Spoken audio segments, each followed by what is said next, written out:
Hi, I'm Becca. And I'm Joe. I'm Jenny. And I'm Monica. And we are here to tell you about getting started on your oral history project. There are 5 important things that you need to do to prepare for doing an oral history project. Learn about the oral history process. Determine the purpose of your oral history project. Establish who you will interview. Do some general study on the topic or time period of your project. And finally, find and learn how to use the right recording equipment.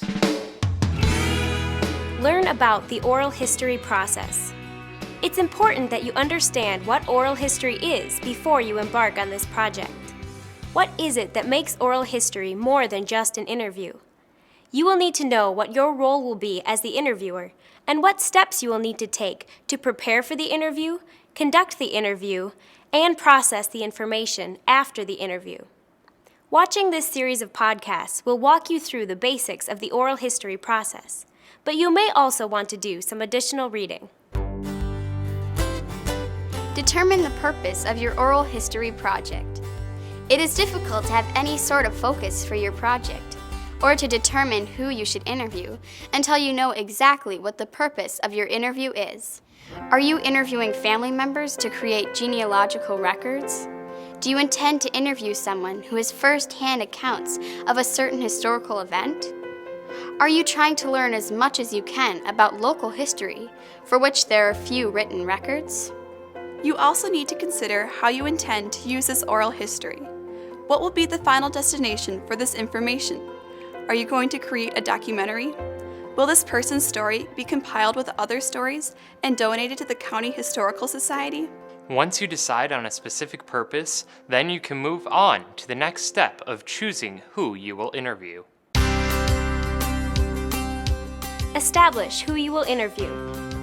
You will need to identify who you will be focusing on for your oral history project.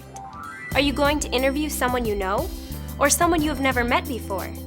There are advantages and disadvantages to both.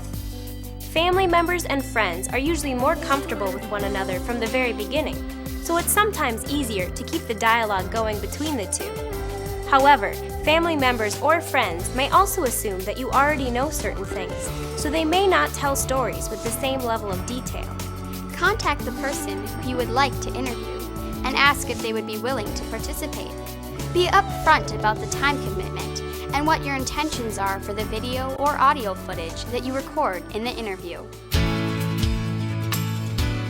Do general research. If you were doing this as part of a class project, you will first begin by spending some time studying the topic or time period together with your teacher. So what questions would you have to ask a narrator about the 1930s? Teachers should be aware of the interview content that might be difficult for narrators to discuss and prepare students for this.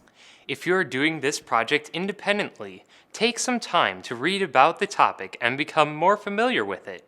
Once you have some general knowledge about the topic, it will be easier to narrow the focus of your interview. Become familiar with your equipment. Many people are intimidated by the equipment needed to record an interview, but there are a few simple things that you can do that will make a huge difference in the quality of your final audio or video tape. The better your recording, the more options you have for what you can do with the footage. In addition, a high-quality recording maximizes the life of the oral history for future researchers. First, use the best quality recording equipment that you can find. You can find lavaliers, the clip-on microphones, or even a standalone microphone for less than $100. I'm going to put this lavalier mic on you, is that okay?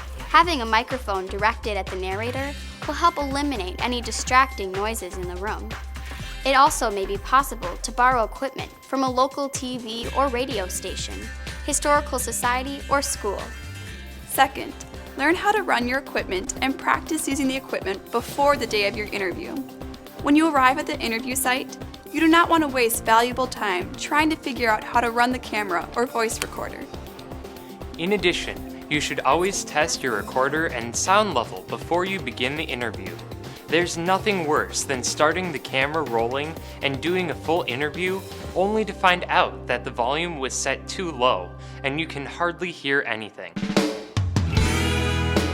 In our next podcast, we'll talk to you about preparing for the interview and doing individual research. Goodbye!